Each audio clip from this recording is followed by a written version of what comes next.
Selamat sore Bapak Ibu sekalian. Kita bersyukur karena kita diizinkan oleh Allah kita boleh memasuki hari perkuliahan hari yang keempat. Memang tidak mudah bagi kita oleh karena kita menggunakan media Zoom meeting ini. Namun kita bersyukur masih ada peluang untuk kita boleh belajar. Daripada kita harus menunggu wabah ini pergi baru kita belajar. Kan tidak wise juga. Kita bersyukur pihak prinsipal dari Mets Lawas boleh memfasilitasi kelas ini berlangsung. Pada hari ini, tepatnya sore ini, kita membahas sesi yang ke-8 dengan tajuk Pastor and Theology. Ya memang ini bukan dua pribadi. Nampaknya title ini tidak serasi oleh karena pastor ini tidak juga a pastor, tidak juga the pastor, tapi sengaja dibuat lepas seperti ini. Pastor itu orangnya dan juga teologi ilmunya. Tapi ini memang sengaja dibuat title seperti itu. Baik Bapak Ibu, kita awali dengan berasumsi. Asumsi saya demikian. Semua pelayan Tuhan ya yang bertugas di gereja atau melalui gereja di luar organisasi, katakanlah misionaris atau tenaga-tenaga utusan gereja di lapangan-lapangan atau di ladang-ladang, termasuk dunia konseling, semua pelayan Tuhan ya, di antaranya pastor adalah theologian. Ya, adalah theologian. Siapakah teolog itu? Teolog adalah orang yang dipanggil secara khusus menjadi representatif Allah dengan umatnya, yang menjadi perwakilan Allah bagi umatnya, juga perwakilan umat di hadapan Allah. Tentu tidak dalam pengertian sebagaimana peran imam dan nabi pada perjanjian lama. Tidak dalam pengertian seperti itu, karena kita membicarakannya dalam konteks gereja. Ya, orang yang dipanggil secara khusus menjadi representatif Allah di hadapan umatnya atau dengan umatnya, melalui tugas utama hamba Tuhan atau pelayan Tuhan, yakni memberitakan firman Allah, baik dalam perkataan maupun perbuatan. Ada sedikit salah type situ, perkataan maupun perbuatan. Inilah asumsi saya bahwa semua pelayan Tuhan di lembaga-lembaga gerejawi apapun, manapun, adalah seorang teolog. Karena semua berurusan. Mengapa? Karena semuanya berurusan dengan Tuhan. Dan berurusan dengan firman Tuhan. Maka secara sederhana dan praktis, every Christian is theologian. Setiap orang Kristen, orang percaya, adalah teolog. Karena orang percaya adalah orang-orang yang memiliki kitab suci, percaya kepada Allah Tritunggal. Maka secara praktis, orang yang mempelajari kitab suci, mengimaninya, dan memiliki pemahaman dari kitab suci yang membentuk pola hidup, pola pikir, pola hidup, pola kerjanya, itulah teolog secara praktis. Walaupun tentu mungkin saja tidak akademisi, tidak secara akademik, ketat secara akademis. But by the way, semua pelayan Tuhan adalah teolog. Orang-orang yang berurusan dengan Tuhan, yang berurusan dengan firman Tuhan, yang hanya ada dalam Alkitab, dan berurusan dengan umat Tuhan. Itulah teolog. Nah, Bapak Ibu, di sini kita perhatikan yang saya sengaja tuangkan tulisan dalam warna kuning, Allah, firman, pelayan, umat. Allah berfirman kepada umat melalui pelayan. Ya, boleh juga dipahami dalam setting gereja atau perjanjian baru, Allah berfirman kepada umat. Karena kita sudah mengerti mengenai imamat rajani bahwa setiap orang Kristen langsung berkomunikasi dengan Allah dalam Kristus. Tidak lagi dalam setting perjanjian lama, di mana setiap umat berkomunikasi dengan Allah melalui mediator, melalui pengantara. Apakah dia imam, ya sebagai imam, melalui imam kepada Allah, Allah kepada umat melalui nabi. Nah, perhatikan Allah berfirman kepada pelayan dulu, lalu pelayan meneruskan firman itu kepada umat. God's words, God's servant, and God's people. Look at the screen. Yeah, God's word, God's servant, and God's people. Ini mengerti penjelasan saya di atas bahwa setiap pelayan gereja, pelayan Tuhan adalah teolog karena dia berurusan dengan Allah melalui firman Allah. Firman Allah itu hanya di dalam Alkitab. Tidak ada firman Allah di luar Alkitab. Ya. Untuk itu, tugas utama seorang hamba Tuhan, seorang pelayan Tuhan, senantiasa berurusan dengan firman, dengan kitab suci. Kitab suci adalah perhatian utama dan pertama hamba Tuhan, pelayan Tuhan. Kalau tidak, maka ya tidaklah hamba Tuhan. Hamba Tuhan atau pelayan Tuhan yang tidak berurusan, tugas utamanya tidak berurusan dengan Alkitab, kitab suci, dia bukanlah pelayan Tuhan. Karena bagaimana mungkin dia mendapatkan berita dari Allah di luar Alkitab? Tidak ada berita dari Allah atau message atau pesan dari Allah di luar Alkitab. Maka seorang pelayan Tuhan mutlak berurusan dengan Alkitab. Siapakah pelayan Tuhan itu? Ya, pastor, penatua, elders, deacon, aktivis gereja, mereka pelayan Tuhan. Maka semua pelayan Tuhan harus berurusan dengan Alkitab. Karena itu pula, untuk dapat berurusan dengan Alkitab secara bertanggung jawab, seorang pelayan Tuhan harus belajar Alkitab. Nah, cara belajar Alkitab hanya dengan cara teologis.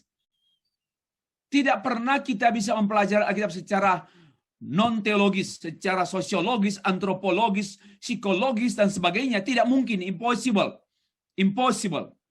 Hanya secara teologis. Untuk itu memang sudah tepatlah Bapak-Bapak sekalian mengikuti program Master of Divinity ini. Memang dengan satu kerinduan menjadi pelayan Tuhan, sebagai pelayan Tuhan yang diperlengkapi terus untuk melayani. Tentu semua fokus perhatian kita pada Alkitab firman Allah. Sumber teologia, petunjuk teologia, kaidah teologia, standar teologia, fondasi teologia. Semua itu firman Allah, Alkitab yang adalah firman Allah. Jadi pelayan yang tidak akrab dengan Alkitab sangat disangsikan apakah dia pelayan Tuhan. Baru dia dekat dengan umat Tuhan. Dia dekat dengan firman dan dia dekat dengan umat. Karena umat juga menerima pelayanan Allah melalui para pelayan. Nah, berbicara mengenai pastor, ya, adalah teologi, juga boleh misiologian dengan theologian, ya, preacher, evangelist dengan teologi. Semua pelayan Tuhan pasti berurusan dengan teologi. Tidak mungkin tidak. Semua pelayan Tuhan pasti berurusan dengan teologi. Nah, Bapak Ibu, istilah teologi adalah istilah yang mula-mula digunakan oleh non-Kristen dalam konteks literal Yunani, Greka, yaitu orang yang berbicara tentang Allah dan tentang hal-hal kealahan, hal-hal yang ilahi.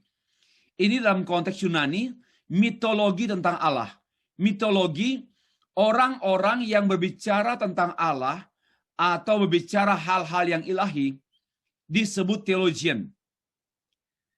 Dan para penulis kitab-kitab Alkitab tidak mengadopsi pengertian teologi dan pengertian theologian dikenakan pada diri mereka sendiri, bertolak dari pengertian literal Greka, bahwa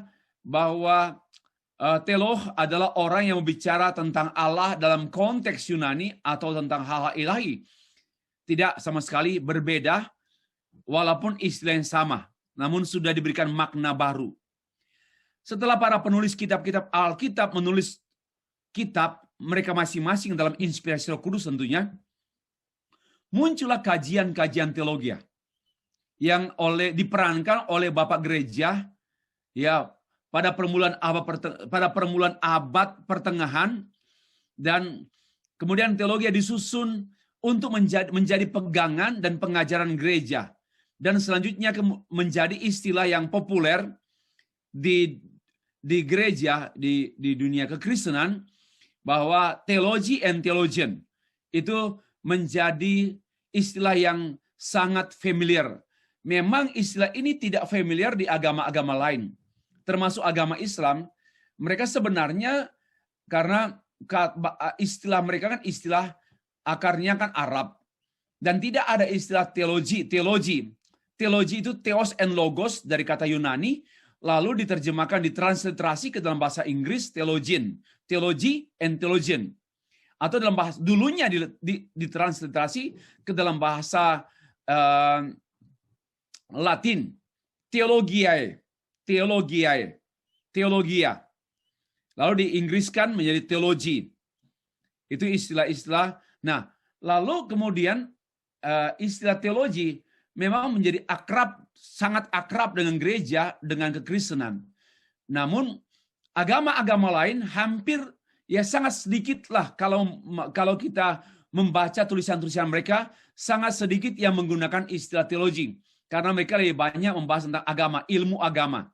Termasuk agama Islam, lebih banyak membahas atau membicarakan istilah ilmu agama, bukan teologi. Tetapi andai kata ada di antara mereka yang menulis atau membicarakan kata teologi, yaitu karena mereka ingin mengartikan kata teologi bahasa universal, diakui oleh seluruh dunia, juga diterapkan untuk konteks mereka, walaupun tentu berbeda pengertian. Nah, kemudian dalam konteks kekristenan, teologi khususnya theologian, itu sangat dihubungkan dengan dunia pendidikan yang sangat ketat dengan akademik, atau yang disebut dengan well-trained academician. Jadi, para akademisi yang terlatih dengan sangat ketat dengan ilmu teologi, yang mempelajari secara ketat, secara kurikuler dan ketat dengan sistem akademisnya. Itu teologian. Nah, Bapak Ibu lanjut. Teologi adalah studi tentang natur dan karya Allah, sederhana saja ya arti teologi, karena hampir tidak ada definisi yang kita bisa baca dan kita bisa tulis yang diakui oleh semua orang. Namun pada umumnya kita bisa menjelaskan arti teologi yang pada umumnya common ground yang dapat diakui dan diterima oleh pada umumnya orang. Dan di antaranya seperti ini. Studi tentang natur dan karya Allah sebagaimana Ia telah menyatakannya kepada kita dalam dan melalui Alkitab. Yesus Allah sendiri yang telah menyatakan dirinya. Jadi tidak mungkin ada studi tentang Allah dan natur Allah, karya Allah tanpa revelation, tanpa wahyu. Allah yang menyatakan dirinya kepada kita secara khusus, yang menyatakan diri dengan cara tertulis, wahyu yang tertulis, dan itu hanya ada dalam Alkitab. Dan maka itu teologi itu tidak mungkin terpisah dari Alkitab, karena semua pembahasan, kajian, atau sumber berpikir teologi itu harus dari Alkitab saja. Nah, karena itu, kalau kita juga melihat bahwa, seperti yang saya sudah sempat bahas tadi, dari pengertian non-technical, technicus, term, ya, istilah technical istilah teologi, maka sesungguhnya semua orang percaya adalah teologi. Teolo. Every believer has a holy scripture. So every believer is a theologian. Is the theologian, adalah teolog karena memiliki kitab suci. Okay? Itu dan mempelajarinya, namun itu istilah praktis atau tidak dalam kaitannya dengan secara akademis, ya. Dalam pengertian yang akademis, teolog adalah pribadi-pribadi yang merefleksikan pengenalan mereka tentang Allah, pengertian mereka tentang firman Allah dalam apa yang mereka katakan dan lakukan sebagai satu respon yang patut. Itu pengertian teologi, teolog, arti teolog. Orang-orang atau individu-individu yang merefleksikan pengenalan mereka tentang Allah, understanding itu reflection. Ya, they reading the Bible and melalui pendekatan hermeneutika, proses interpretation, menghasilkan pemahaman teologis yang kemudian diungkapkan dalam pengakuan, pernyataan iman, pengakuan iman, dan dalam perbuatan. Dan pengakuan pernyataan imam ini sebagai respon yang patut, yang wajar. Nah, itu pengertian theologian. Nah, kalau kita merujuk juga pada tulisan Paulus dari definisi what is the meaning of theologian, maka kita memperhatikan 2 Timotius 1 ayat 13, peganglah segala sesuatu yang telah engkau dengar daripadaku sebagai contoh ajaran yang sehat, dan lakukanlah itu dalam iman dan kasih dalam Kristus. Jadi kita melihat sini keutuhan. Teologia itu dan teolog itu adalah satu integrasi antara ajaran yang sehat dan perbuatan yang sehat, perbuatan iman, ya, antara pengajaran dan perbuatan dan pegangan. Jadi ada 3. Teologi itu berkenaan dengan kebenaran yang dipegang, kebenaran yang diajarkan, dan kebenaran yang dilakukan. One more time, ya. Teologi itu utuh, berkenaan dengan kebenaran yang dipegang, dogmatis, pegangan. Lalu kebenaran yang diajarkan, ya masih juga menyangkut dogmatis, tapi juga ke praktis, bisa teaching, preaching, leading, managing, writing, dia disitu mengajarkan. Lalu melakukan. Inilah pengertian theologian. Theologian adalah seorang yang memang memiliki pegangan pada Alkitab, pada pengertian yang bertolak dari Alkitab, yang mengajarkan pengertian tersebut, ya, dan melakukan pengertian tersebut. Seperti yang saya sudah kemukakan dari mengenai Esra, seorang ahli kitab, dia bertekad untuk meneliti Taurat Tuhan, melakukan Taurat Tuhan, dan mengajarkan Taurat Tuhan. Itulah teolog. Satu kehidupan seorang teolog itu tidak hanya knowledge, knowing, but life. Theology and life inseparable, tak dapat terpisahkan. Oke. Kita lebih lanjut lagi, ya. Saya menyampaikan definisi teoritis mengenai what is the meaning of theology, the term theology, istilah teologi. Saya mengartikan dalam buku-buku saya, dalam sejumlah buku saya, termasuk buku introduksi teologi sistematika, keunikan teologi di tengah kepalsuan, dan saya sudah mengemukakan definition, pengertian definitif tentang teologi. Teologi adalah satu aktivitas iman orang percaya. Jadi ini aktivitas iman orang percaya. Bukan hanya, aktivitas iman ini bukan berarti tanpa logika. Ini totalitas. Aktivitas iman ini, iman orang percaya ini berpikir, berperasaan, percaya, dan sebagainya. Berkehendak. Untuk apa? Mempelajari Alkitab dengan maksud, ada purpose. If you want to read the Bible, you should have the purpose Ya, ada maksud. Why? Mengapa engkau membaca Alkitab? I have purpose. Ya, saya ingin mengalami kemurahan Allah, kebaikan Allah yang memungkinkan saya dapat mengenal pribadinya, karyanya, dalam hubungan dengan semua ciptaannya, sebagaimana yang tertulis dalam Alkitab saja. Ya, karena itu yang berteologi itu hanya orang percaya, hanya gereja yang berteologi.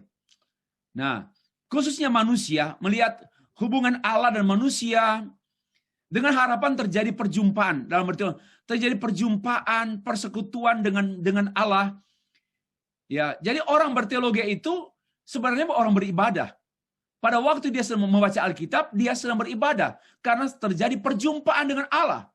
Ya, orang yang berteologi itu pada saat yang sama bukan hanya learning, bukan hanya belajar, tapi juga beribadah sedang. Kenapa? Karena itulah arti belajar. Arti belajar itu terjadi perjumpaan dengan Allah. Kita tidak hanya belajar ilmu-ilmu sains atau natural science yang tidak mengalami perjumpaan dengan yang kita pelajari. Mereka hanya knowledge, tetapi bukan pribadi. Tapi kita mempelajari Alkitab firman Allah dan kita langsung bertemu dengan pribadi firman Allah yang adalah pribadi Allah. Ya, perjumpaan dan persekutuan dengannya menghasilkan perubahan, transformasi. Orang yang berteologi pasti terjadi perubahan. Perubahan yang mengakar dan mendasar itu adalah perubahan cara pandang yang saya sebut worldview. Kemudian terus menerus belajar teologi, don't stop until the end of your life. Ya, belajar dan terus sehingga mengalami kemajuan dalam banyak hal ke arah kedewasaan.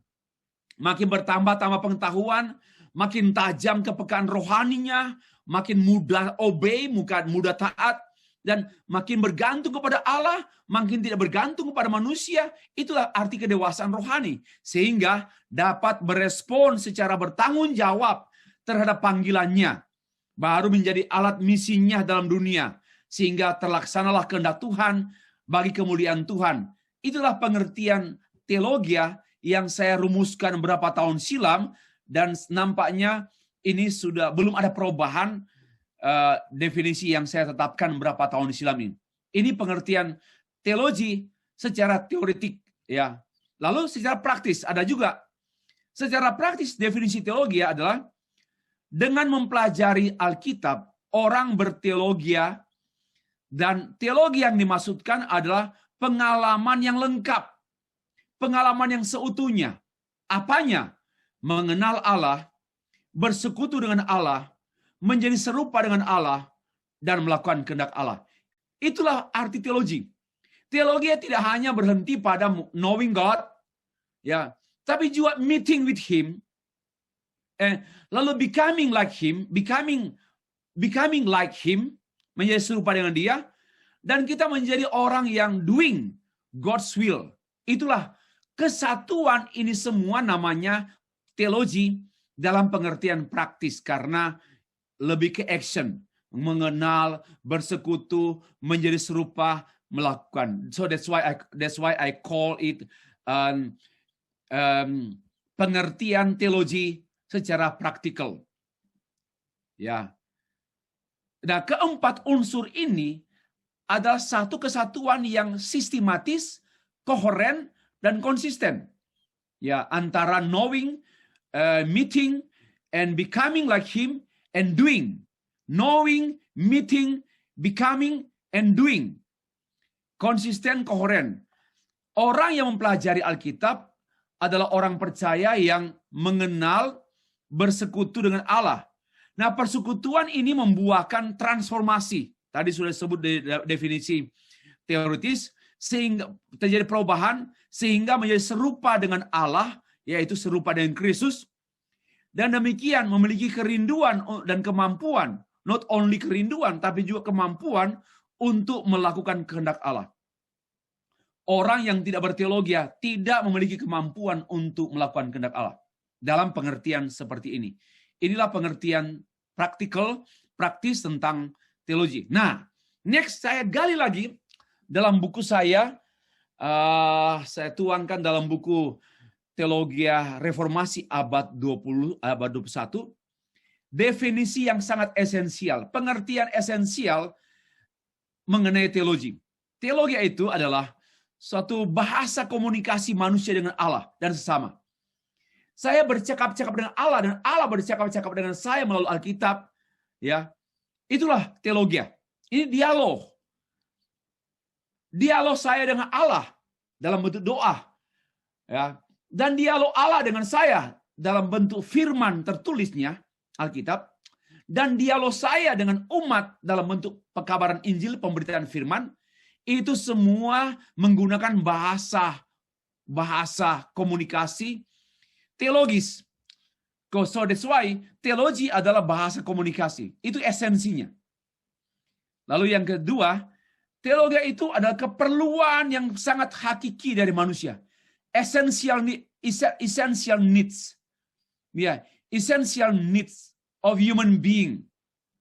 Manusia, keperluan yang tertingginya bukan soal makan, minum, pakai, seks. Bukan. Tapi keperluan manusia yang paling hakiki adalah mengenal Allah dan bersekutu dengan Allah, menikmati Allah, melakukan yang dikehendaki oleh Allah. Itulah yang dimaksudkan dengan the essential meaning of theology. Lalu yang ketiga, teologi adalah berhubungan erat dengan tujuan tertinggi manusia. Tidak ada tujuan tertinggi manusia di luar teologi. Semua tujuan tertinggi yang diklaim oleh manusia berurusan dengan kehidupan manusia, cita-cita manusia, yang berurusan juga dengan sains, teknologi, dan sebagainya, dengan peradaban, dengan penghasilan, dengan pekerjaan. Semua tujuan-tujuan itu bukanlah tujuan tertinggi. Tujuan tertinggi apabila berurusan dengan memiliki hubungan dengan Allah. Hubungan dengan Allah adalah tujuan tertinggi manusia, dan itu hanya dapat dimengerti secara teologis. So that's why teologi berurusan dengan hubungan Allah dan manusia, dan tujuan tertinggi manusia ada dan berkarya. Keempat, teologi itu dikaji secara dalam, ternyata bukan sekedar meaning, bukan sekedar penjelasan, bukan sekedar knowledge, tetapi teologi itu adalah worldview, cara pandang. Cara pandang sehingga menghasilkan knowledge, cara pandang sehingga menghasilkan tindakan, perilaku. Adanya saya, lalu beradanya saya, berkatanya saya, semua itu mengalir keluar dari worldview. Jadi ini the essential meaning of the term of theology. Dan last point, teologi itu berurusan dengan hubungan intim antara Allah dan manusia. Ya, tidak mungkin kita manusia memiliki hubungan yang paling dalam, paling dekat dengan Allah, itu berurusan dengan pekerjaan, dengan sosiologi, dengan psikologi, dengan perasaan saya, dengan pikiran saya. Tidak, tapi hubungan intim. Dan itu hanya dapat difasilitasi oleh teologi.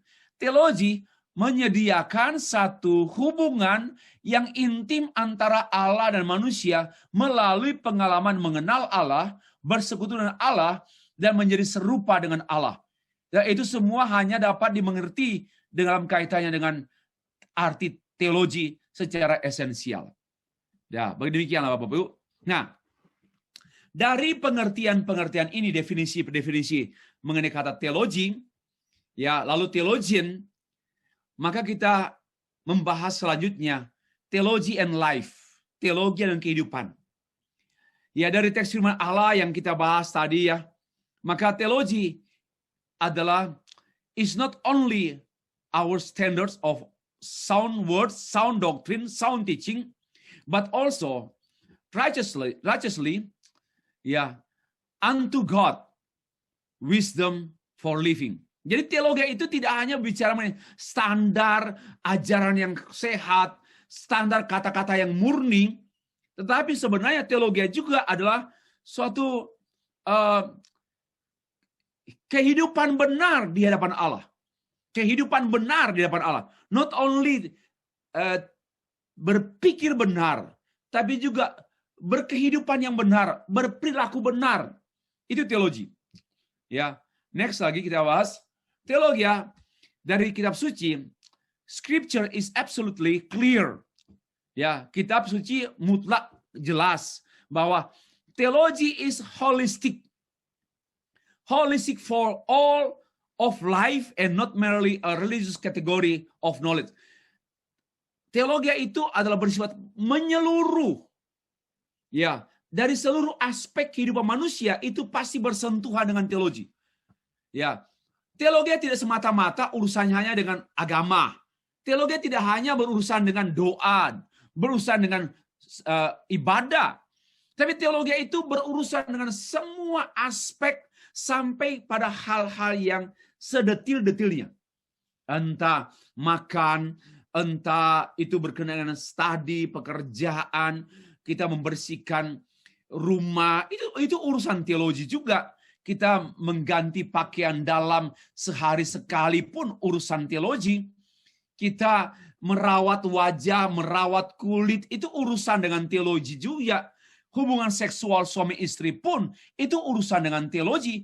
Tidak pernah ada aspek di luar, tidak pernah ada aspek apapun tanpa berkaitan dengan teologi, tanpa berurusan dengan Allah dan hubungan dengan Allah. Kalau ada sesuatu aspek terkecil pun dari manusia yang tidak berhubungan dengan Allah, maka itulah sekularisme, sekular. There is no God in this room.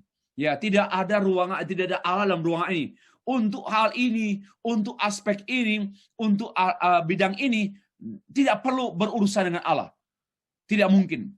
Ya, membersihkan telinga pun itu semua berurusan dengan teologi. Ya, mungkin Bapak Ibu merasa lucu, tetapi karena memang jarang dibahas. Teologi tidak hanya merajai mimbar, teologi tidak hanya berbicara hal-hal akademik, tetapi teologi and also theology and life. Ya, Christian theology tell us who is God, ya, and what He has done, what He is doing, what He will be, we will do in the future, and how God sees us, and what He requires of us, and blah blah, and what He has done for us as a believer. Wow, ini semua adalah Christian theology. Ya, what you are thinking about now, pasti berurusan dengan teologi. Oh, I'm thinking about my health, my pain, my hand, my head, anything. Itu semua urusan dengan teologi. Tidak mungkin tidak. Ya, selama ini tidak akrab orang berpikir dan berbicara demikian. Next, in that sense, dalam pengertian tersebut, we make accurately kita boleh berkata secara akurat bahwa Injil atau our theology of the cross atau teologi salib kita, teologi penebusan kita, ya, itu tell us, berbicara kepada kita mengenai who we are before salvation, who we are, ya. What we are, who we are before salvation, and what we are now in Christ, and who we are becoming. Kita nanti menjadi apa, seperti apa, and then who will be in the glory, dan siapakah kita yang nanti dalam kemuliaan. Itu semua from the beginning until the end of every single person. Itu pasti berurusan dengan teologi. Ya. Nah, John Frame pernah berkata demikian dalam tulisan yang saya kutip, if we do not do what we know, we do not know what we think we know. Dan itu pun merujuk dari Yakobus 1 ayat 22. Jika kita tidak melakukan apa yang kita tahu, kita tidak tahu apa yang kita pikirkan yang kita tahu. Apa artinya? Nothing. So, knowing God and doing God's will, itu satu kesatuan. Doing God's will, itu merupakan satu manifestasi daripada knowing God, mengenal Allah in Christ Jesus. Ya, through reading the scripture and praying, to berdoa, beribadah, dan seterusnya. Bible doctrine is not merely biblical correctness. Jadi doktrin Alkitab tidak semata-mata, doktrin biblical tidak semata-mata kebenaran yang correctness atau kebenaran yang biblical, tetapi juga dia secara ilahi memberi energize kekuatan yang memberi energi untuk kebenaran yang menandai, misalnya membangun, memperbaharui. Dia tidak hanya satu kebenaran yang statis, itu artinya satu kebenaran yang sempurna dan statis, tapi dia juga satu kebenaran yang hidup, yang dinamis, yang nampak terungkap pada kehidupan orang yang believe in it, percaya padanya. Terjadi pembangunan, pembaharuan, dan seterusnya, rekonstruksi, termasuk dalam kaitan dengan Yesus Kristus. Christ adalah tema teologi, dan dia menjadi template, pola, menjadi patron, ya, template arsitek, dan juga menjadi goal of new man, menjadi tujuan daripada manusia baru. Christ is the author of our faith and the creator of the new man and the blueprint for the new man. Jadi teologi itu berurusan dengan Kristus yang adalah kunci atau jantung teologi, dan dia adalah blueprint bagi kehidupan manusia yang baru, ya, di dalam dia. Inilah theology and life. Christian theology is the core of Christian worldview. Theology is our biblical worldview, and our biblical supplies the values, ethics, conviction, and identity from which our choices flow. From the Bible, of course. Nah, teologi itu adalah cara pandang biblical, yang cara pandang biblical ini mensupply nilai hidup kita, sikap etis kita, keyakinan kita, identitas kita, tanggung jawab kita, peran kita, ministry kita. It's all semuanya bersumber dari core Christian worldview, and core Christian worldview came from the Bible, Scripture.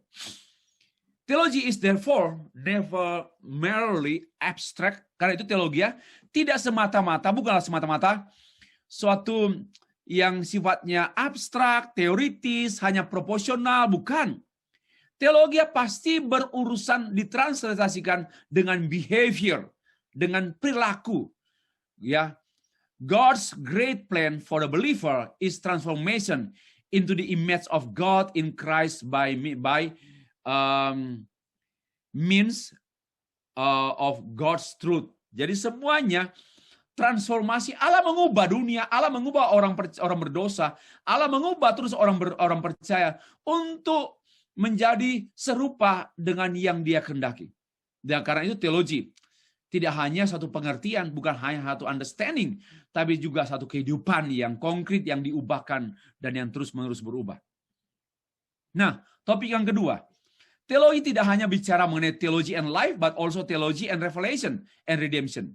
Teologi is at the center of God's self-revelation. Teologi adalah pusat daripada penyataan diri Allah. And pada pusat penyataan Allah ada kata kunci redemption. Teologi not only dalam pengertian general, ya, kebenaran umum, tapi juga kebenaran khusus berkenaan dengan redemption. Ya, all of God's redemptive grace is relational. Kenapa? Karena Allah membawa hubungan kita dengan dirinya, dengan Allah melalui Kristus sebagai landasan, sebagai dasar bagi satu identitas dan komunitas yang sebenarnya, yang sesungguhnya. Tidak ada identitas yang sesungguhnya di luar Kristus. Dan itulah melalui redemption, penebusan. Jadi teologi tidak hanya bicara soal kebenaran umum, dan itu dalam urusan Allah, tapi juga kebenaran yang menebus, yang menyelamatkan, itu hanya dalam Kristus Yesus. Itu pengertian di sini. Nah, that's why Teologi itu adalah big picture, satu gambaran yang menyeluruh, yang besar, yang membuka mengenai cerita Allah dalam semua hal-hal sampai kepada hal-hal yang detil-detil, bahkan yang tertawan pada hal-hal yang tersembunyi, pada hal-hal yang bagian-bagian yang kecil sekalipun. Itu teologi, tapi kuncinya redemption. Yang ketiga, teologi is talking about the redemption, but also the center of theology is Christ. Yeah, all of God's purposes are in Christ. Theology keeps opening up to us all that God is toward us in Christ. The Son of God, anak Allah, membawa segala sesuatu kepada keharmonisan hubungan yang serasi kekudusan Allah. Ya, teologi itu adalah Allah menserasikan umatnya, teolognya dengan dirinya. Ya, dengan dirinya. Karena itu teologi itu membawa kita kepada Allah dalam Kristus. Itu teologi. Christ is the believer source person. Kristus adalah sumber source person, orang-orang percaya, sumber daripada pribadi orang percaya, di mana ia adalah sumber dari hal-hal roh, sumber segala hal yang sifatnya spiritual, kehidupan rohani maksud saya, spiritual life, juga sumber terang yang mensupply apapun untuk orang percaya adalah teologi. So that's why theology is not only the source of Christian worldview, but also theology supply what we need before God. Apa saja yang kita perlukan berdiri dan berkomunikasi atau berdialog dengan Allah, itu semua disupply oleh Kristus yang adalah kunci daripada segala sesuatu. Apa yang terjadi kalau teologi diabaikan? Ya, apa yang terjadi? Jadi sekarang setelah kita memperhatikan arti teologi dan keberartian teologi, lalu kita tanya, apa yang terjadi kalau teologi diabaikan? Kalau teologi diabaikan, gereja akan diubah oleh ilmu sosial, sehingga gereja bukan lagi menjadi gereja, sebagaimana yang sedang berlaku sekarang ini. Banyak gereja secara organisatoris yang sudah bukan lagi gereja, karena diatur dan diubah oleh pengajaran-pengajaran, khotbah-khotbah yang lebih banyak dikutip dari psikologi, dari sosiologi, dan komunikasi, dari manajemen. Bukan dari Alkitab, bukan teologi. Gereja-gereja dipenuhi dengan oleh mereka yang menggunakan yang wajah happy, wajah blessing happy. Ya, di saat menyembah di gereja mereka seperti orang-orang yang diberkati, blessed people, blessed face. Tetapi sebenarnya they don't have religious passion. Ya, nggak punya satu passionate, satu hasrat religius. Hanya happy saja. Ya, hanya senang-senang karena ada janji-janji dari para pendeta mengenai hidup yang diberkati, hidup sukses, hidup berkelimpahan, dan hidup apapun. Itulah, Bapak Ibu. Nah, dan yang kita temukan sekarang di gereja banyak perubahan. Kasih dan kebenaran, kasih yang dari kebenaran berubah menjadi praktek-praktek terapi, manajerial, sangat ketat. Karena meniru sistem di perusahaan atau mungkin meniru banyak lembaga-lembaga atau organisasi-organisasi yang kelihatannya dan kedengarannya itu sangat produktif, menjadi perusahaan-perusahaan atau organisasi yang sangat besar dan sangat berdampak luas di dunia. Dan gereja mulai meniru-niru mereka, meniru lembaga itu, sehingga menjadi ketat sekali dalam organisasi. Menjadi sangat profesional. Ya, menjadi sangat profesional. Sehingga juga cenderung, apalagi sekarang gereja sedang diubah dengan tawaran-tawaran untuk bagaimana menghidupkan ekonomi jemaat, bagaimana kita menolong jemaat untuk memiliki kecakapan entrepreneurship, ya, kecakapan dalam penataan dalam usaha-usaha, bagaimana dia mempunyai kecakapan entrepreneur. Nah, itu bukan urusan gereja. Gereja memang boleh memberikan petunjuk, tapi tidak boleh menjadi praktisi entrepreneurship. Sama juga dengan praktisi politik. Sama juga dengan praktisi ekonomi, berbisnis dalam gedung gereja. Sama juga berpolitik dalam gereja dengan partai-partai politik negara. Sama juga dengan entrepreneurship. Gereja tidak boleh berpraktek entrepreneurship, berpraktek politik dalam gereja, berpraktek ekonomi dalam gereja. Tetapi gereja tentu berdampak pada bidang-bidang tersebut. Banyak cara, banyak hal perannya, mengencouragement, meluruskan entrepreneurship, meluruskan politik, membersihkan politik, meluruskan ekonomi, dan seterusnya. Itu peran gereja, bukan menjadi pelaku dan bukan menjadi pelaku praktis di lapangan dan dalam gereja. Nah, evangelicalism has been to accommodating. Jadi juga kaum evangelical juga mengakomodasi banyak pandangan-pandangan worldview kontemporer. Karena dianggap wow, hebat, tetapi sebenarnya itu tidak sesuai dengan Alkitab. Maka konsekuensinya banyak teolog, pendeta evangelical yang sekarang mereka sudah tidak menganggap kecukupan dan understanding of the sufficiency and the centrality of God. Jadi menganggap God is enough, no more. Menganggap the Bible is enough, no more. Kecukupan Alkitab, ya, kecukupan iman kepada Kristus harus dibantu dengan ini itu, harus berbisnis, gereja harus bisnis supaya bisa membantu menghidupkan program-program gereja. Ya, inilah yang sedang terjadi sekarang. Apa yang terjadi kalau teologi diabaikan? Maka gereja akan menjadi bukan gereja lagi. Gereja akan semakin jauh dari Alkitab. Maka dunia tidak ada harapan. Kalau gereja makin tidak sesuai Alkitab, dunia makin tanpa harapan. Karena Allah mengutus gereja untuk menyelamatkan dunia. Tetapi kalau gereja itu pun sudah jatuh pada hal-hal yang dunia lakukan, siapa lagi? Ini keputusasaan akan melanda dunia. 5. Tadi mengenai teologi dan juga urusannya dengan kalau dia diabaikan. Nah, kita perhatikan teologi itu tidak dapat dipisahkan dengan etika. Ya, in reality, theology is the foundation for the correct living. Dia sebagai satu landasan bagi semua kehidupan yang benar. For living unto God. For the art of living to God's glory. So, don't say that yang penting itu adalah kehidupan yang baik, bukan kehidupan yang benar. Ya, ini hati-hati pada zaman sekarang.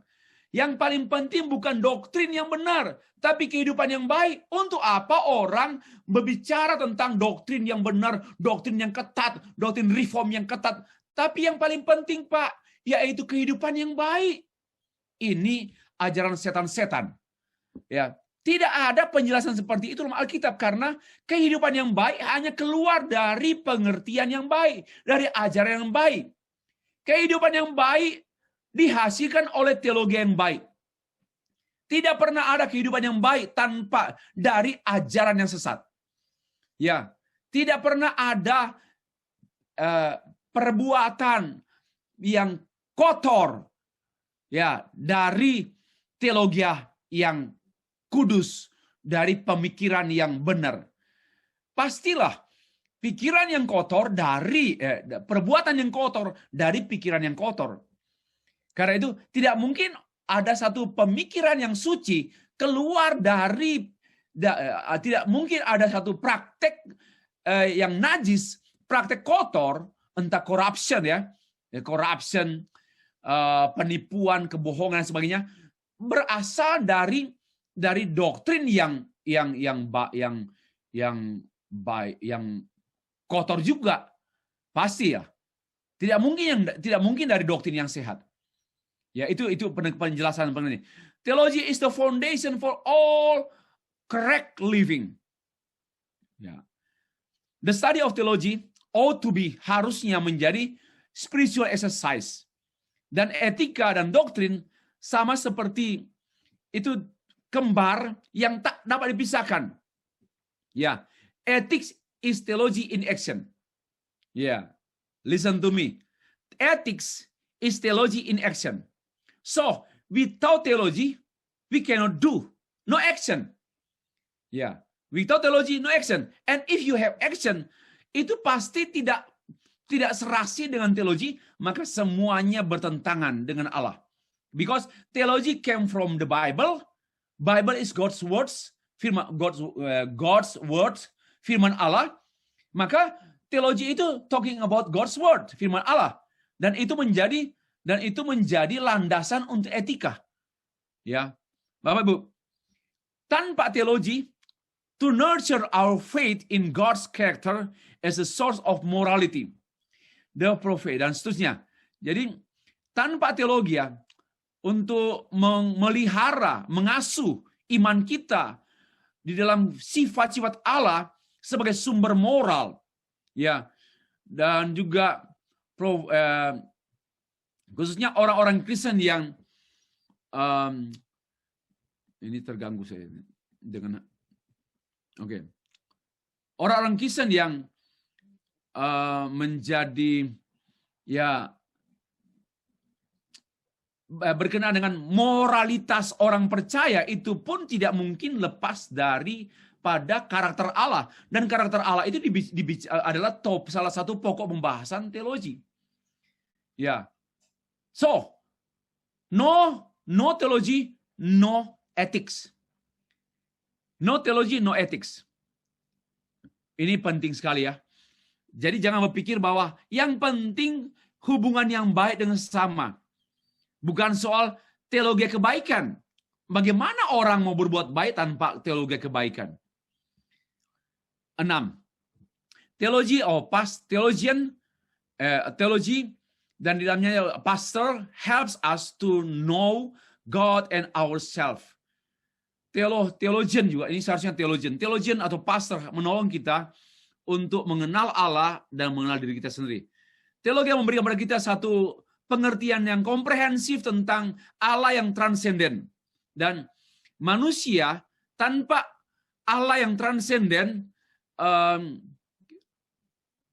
berpikir yang ia mempengaruhi pikirannya, dia akan terhilang pada akar.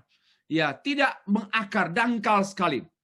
Ya, dia tidak mengenal siapakah ia dan apa yang di mana dia berada di dunia apa kalau dia terlepas dari teologi.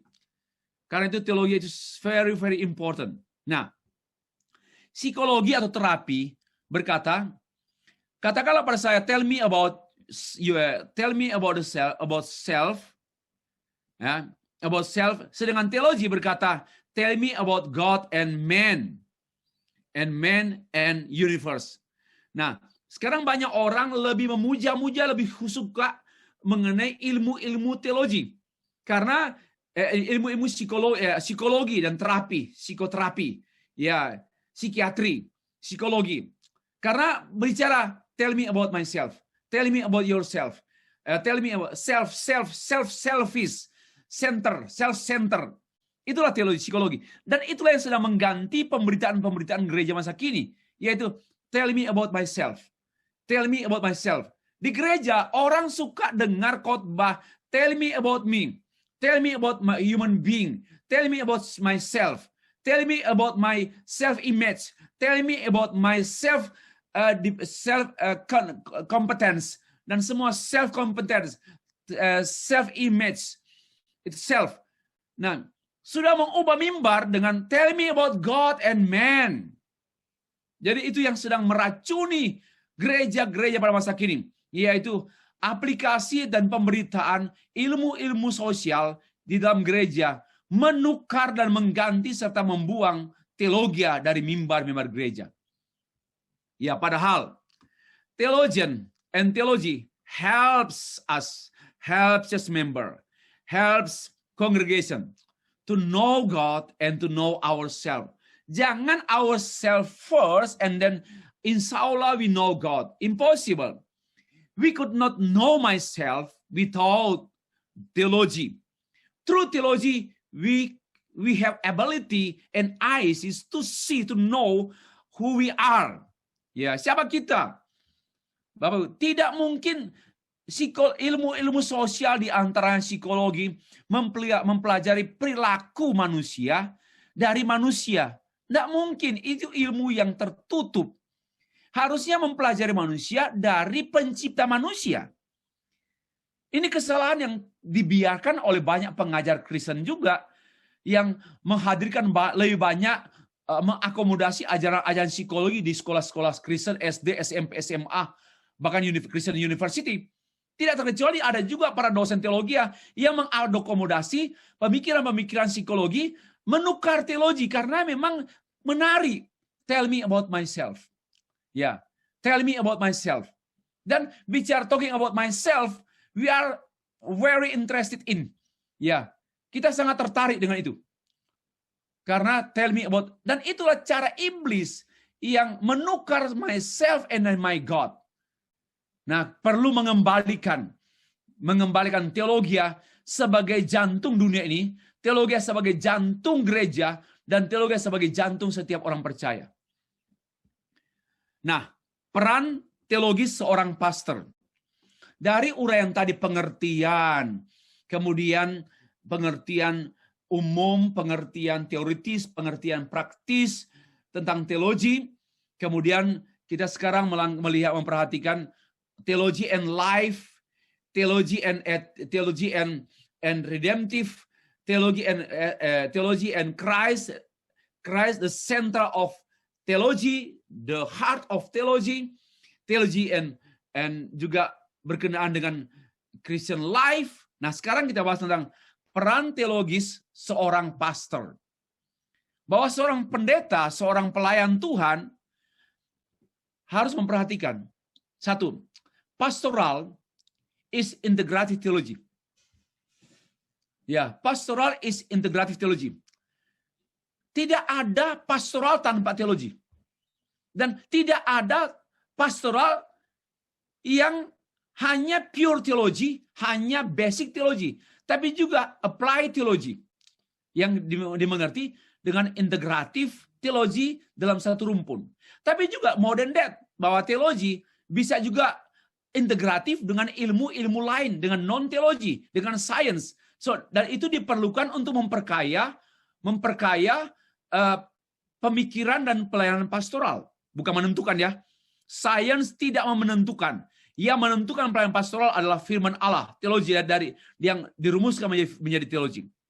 Sedangkan ilmu-ilmu lain termasuk psikologi hanyalah memperkaya, menambah. Teologi manifest itself in life. Ya, teologi memanifestkan dirinya pada kehidupan, preaching, teaching, leading, writing, and managing. Dan ini teologi is practical. Ya. Nah, teologi has to be motivated by ministry or it cannot be called Christian theology. Jadi teologi itu harus integratif, not only practical but also integratif. Saya mau menegaskan mengenai teologi is integrative theology. Ya. Kedua, pastoral is an manifest. Oh, salah. Ini bukan an. Adalah not an. Oh, pastoral is a manifestation of theology. Ya, pastoral adalah suatu manifestasi, not an, but a manifestation of theology. Wrong typing. Apa maksudnya?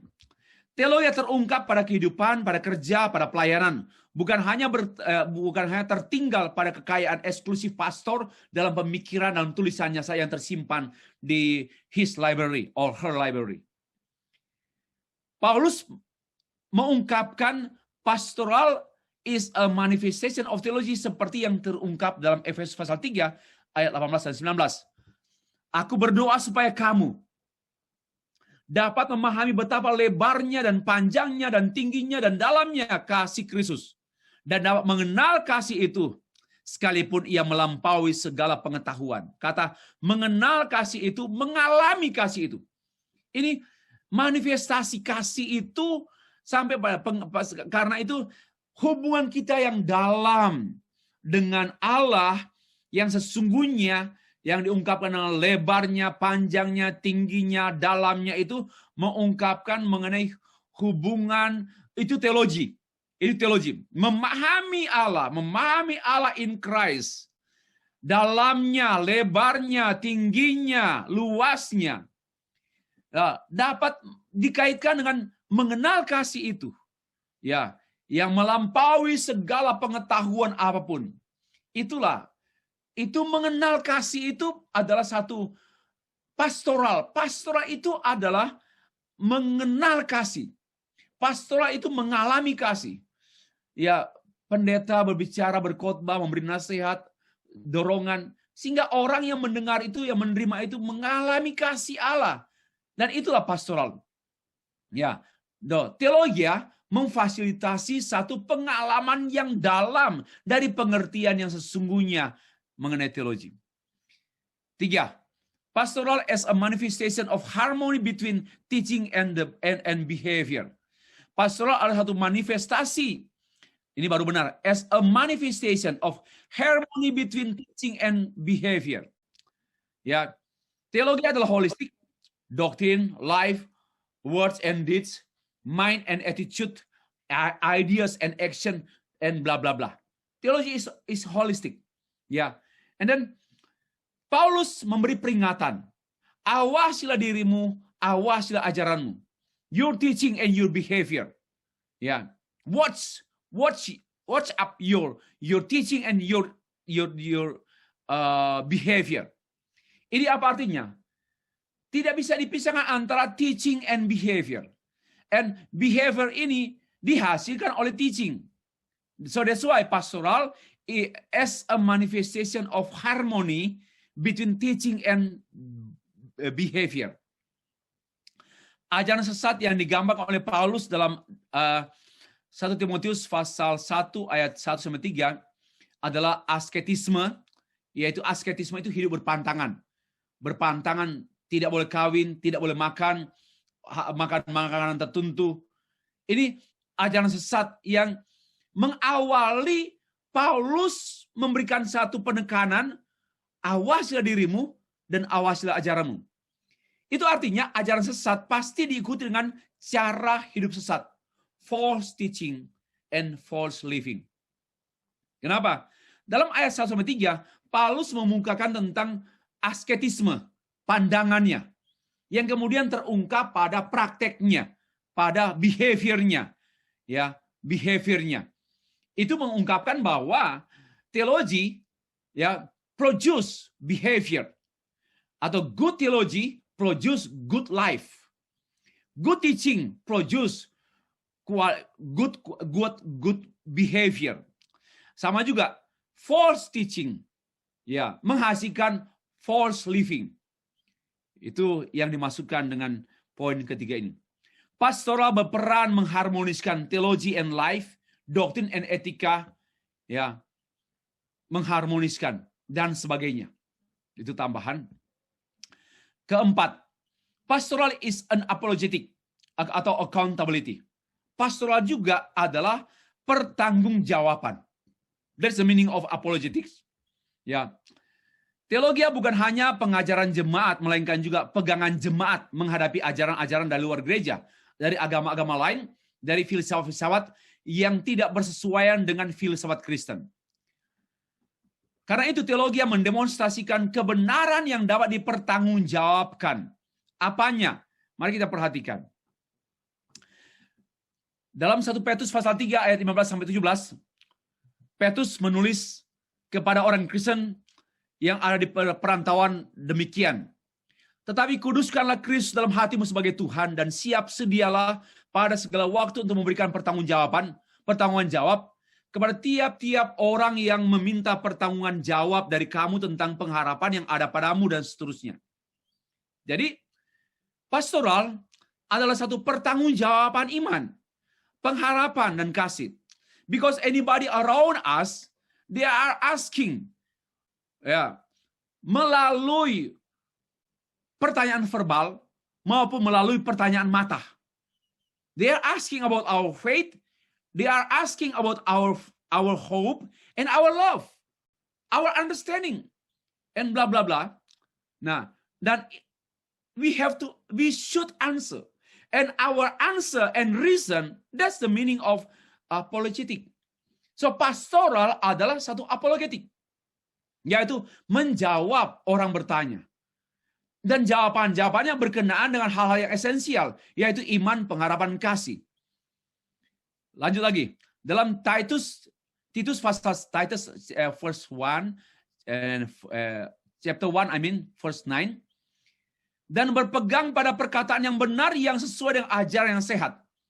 Antara perkataan yang benar dan ajaran sehat. Jadi perkataan yang benar itu lahir daripada ajaran yang sehat. Ini apa artinya? Menyangkut pertanggungjawaban. Ya, kita harus menjawab benar dari ajaran sehat. Kita harus menjawab dengan jawaban-jawaban yang accountable. Ya, karena kita memiliki sound doctrine, memiliki doktrin yang accountable doctrine. Inilah yang saya jelaskan bahwa pastoral juga itu berkenaan dengan apologetik. Sekarang ini banyak orang menekankan apologetika hanya urusan-urusan dengan filsafat teologi, atau dia dalam bingkai filsafat teologi, atau urusannya juga dengan doktrin. Tapi kita diundang berpikir lebih jauh lagi bahwa pastoral itu juga berurusan dengan apologetika, karena melayani umat, mengajar umat, mempersiapkan umat, memobilisasi umat, menolong umat. Pastoral diantaranya menyiapkan kecakapan pastoral umat Tuhan, jemaat Tuhan. Yang kelima, pastoral is a dialogue. Ini juga accountability. Pastoral adalah suatu dialog. Ya, satu dialog. Dialog apa? Dialog, misalnya, Nabi adalah representatif Allah di hadapan umat, di mana Nabi berteologiah di hadapan umat. Imam adalah representatif umat di hadapan Allah, di mana imam adalah berteologiah di hadapan Allah. Nah, kalau tanya, Pak Stefri, bagaimana caranya berteologiah di hadapan Allah? Doamu. Doa itu adalah teologi kita. Lord the Father, Heavenly Father, I come to you. Yeah, I'm bringing my thankful heart. You know, I'm thinking about you. Nah, ini kita berteologi ya. When we pray, we are doing theology. Don't forget about that. When we pray, we are doing our theology. And also, when we talk about, we preach the gospel, we preach a sermon to the congregation, we are doing theology. We speak to God, yeah, we are doing theology. We speak to God's people, we are doing theology. That's the meaning of dialogue. Ya, dialog. Nabi berteologi di depan umat, sedangkan imam berteologi di hadapan Allah. Ya, ini belum pernah terdengar mungkin. Kalau ada istilah Nabi berteologi di hadapan umat, dan imam berteologi di hadapan Allah. Tetapi ini sebenarnya kebenaran yang perlu kita pegang kuat. Nabi, imam, yang sekarang ini, pastor, misionaris, elders, deacon, penginjil, dan sebagainya. Nabi dan iman dulu adalah pastor-pastor untuk umat Israel. Membangun hubungan dialogis antara Allah dan umat, antara umat dan umat, antara umat dan Allah. Teologi adalah satu dialog pastoral, pastor dengan Allah, ya, itu dari Alkitab, dan dialog pastor dengan jemaat. Ini representatif Allah di hadapan umat. Saya sudah jelaskan sebelum ini. Karena itu, setiap pastor tidak boleh berhenti mempelajari Alkitab secara bertanggung jawab, karena pastor, pendeta berdialog dengan Allah melalui doa, melalui Alkitab, melalui membaca, mempelajari Alkitab secara bertanggung jawab, sehingga mengetahui maksud Tuhan melalui penulis dan tulisan teks yang kita baca. Dan tidak boleh berhenti memberitakan atau mengajarkan kepada jemaat secara bertanggung jawab. Itulah dialog. Ini pastoral is a dialogue. Ya, is a dialogue. Ini menurut saya ide baru ya. Ide baru menurut saya. Tentu mungkin menurut Bapak Ibu juga ini bukan lagi ide baru, tapi according to me, this is the new idea. Pastoral is a dialogue. Ya. God speak to us, God does dialogue. Dialogue. God is doing dialogue with us through proclaiming the gospel. And people doing dialogue with God through praying, through praising. Yeah, singing praise, singing. We dialogue with God. So praising, praying, preaching, teaching, itu adalah dialogue, pastoral dialogis. Ya, pastoral dialogue. Ya, itu yang dimengerti dengan istilah poin yang kelima ini. Akhirnya, all must be theological. Ya, all must be theological. Ini penerapan praktis. Segala sesuatu harus teologis. Tidak boleh tidak. Tidak teologis berarti tidak berurusan dengan Allah. Tidak teologis berarti tidak berurusan dengan Alkitab. Tidak teologis berarti tidak berkenan kepada Allah. Pastor, mulai. Pastor adalah pelayan secara teologis. Bukan pelayan sosial, bukan pelayan kemanusiaan. Pastor bukanlah seorang humanis. Pastor bukanlah seorang teknokrat, birokrat yang melayani dunia birokrasi. Bukan. Pastor adalah seorang pelayan secara teologis. Semua urusannya harus teologis. Pemikirannya, khotbahnya, teachingnya, leadingnya harus teologis. Yang kedua, teologia bersumber dan berpolahkan pada Alkitab. Tidak ada teologia di luar Alkitab dan tidak ada pola-pola pemikiran teologis di luar Alkitab. We just find the pattern of theological, menemukan theological pattern from the Bible about anything yang berurusan dengan kehendak Allah, pribadi Allah, karya Allah. 3. Alkitab hanya dapat dipahami secara teologis. Tidak mungkin dengan cara lain. Alkitab hanya dapat dipahami secara teologis, bukan dengan cara sosiologis, antropologis, psikologis, apalagi dengan cara-cara yang berurusan dengan hal-hal yang tidak bermoral. Semua pemikiran dan usaha adalah secara teologis. Pemikiran, semua thought, thinking process produce thought. Semuanya hanya dapat berurusan dengan teologi. Yang pemikiran dan usaha-usaha yang tidak teologis tidak berkenan pada Tuhan. Semua fungsi pastoral, semua fungsi gereja hanya secara teologis. Jangan diajak melebar sampai tidak sesuai dengan Alkitab. Ada upaya-upaya untuk menghadirkan peran gereja di luar gereja, sosial, ekonomi, politik, tetapi secara inklusif yang tidak bertanggung jawab. Kenapa? Karena hanya menghadirkan peran, tidak menghadirkan Injil. Karena sesungguhnya central message daripada gereja, daripada hamba Tuhan adalah gospel. Dan bagaimana kita berkata jangan menginjili orang yang tak seiman dengan kita ya. Kita hanya boleh melakukan doing pastoral dengan mereka. Bagaimana mungkin pastoral tanpa Injil? Pastoral seperti apa itu? Ya, berubah arti pastoral berarti. Lalu mencari yang terhilang. Yang hilang itu harus bukan mencari uang yang hilang. Ya, bukan mencari orang yang hilang secara fisikal, tetapi mencari orang yang hilang secara mendasar, hilang di mata Allah karena dosa. Memimpin harus secara teologis. Memanajemeni umat harus secara teologis.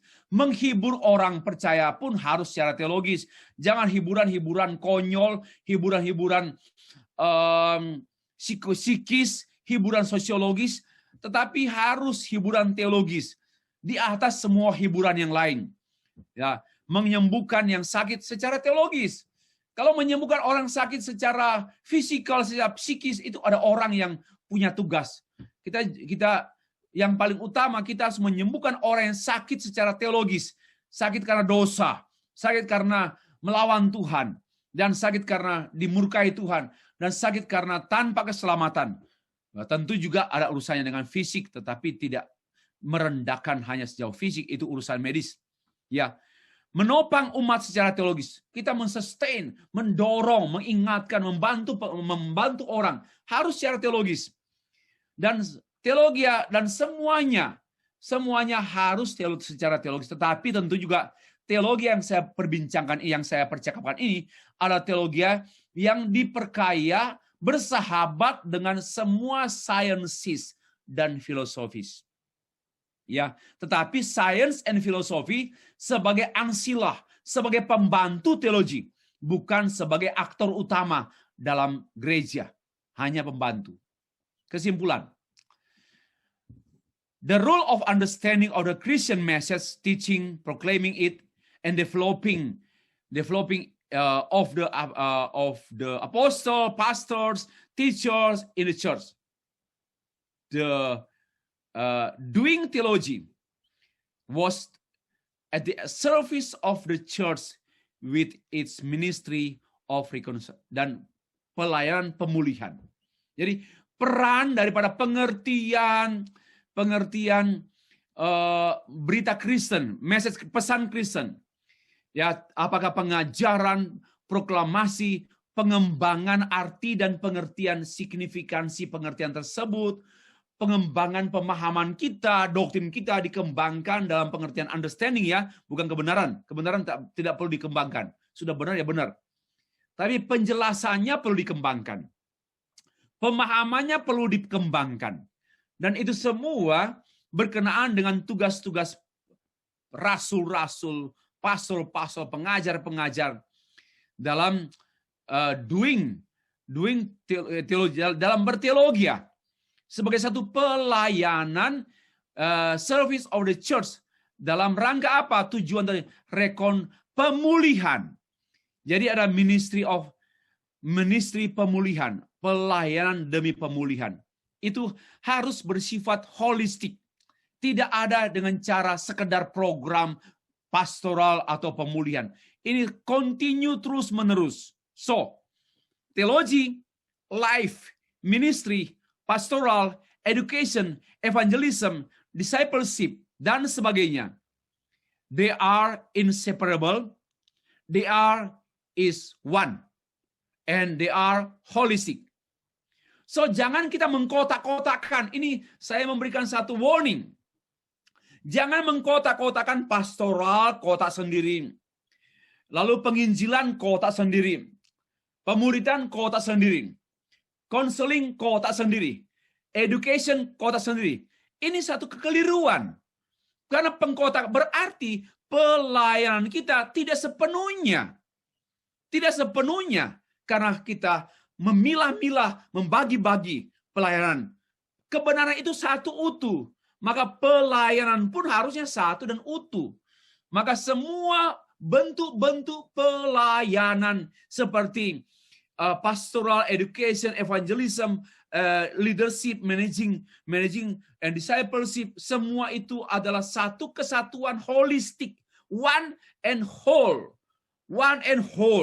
satu dan menyeluruh, satu kesatuan, and inseparable, tak dapat dipisahkan satu dengan yang lain. Stoplah kita hanya mengembangkan, saya ahli khotbah, saya bukan ahli teaching, keliru.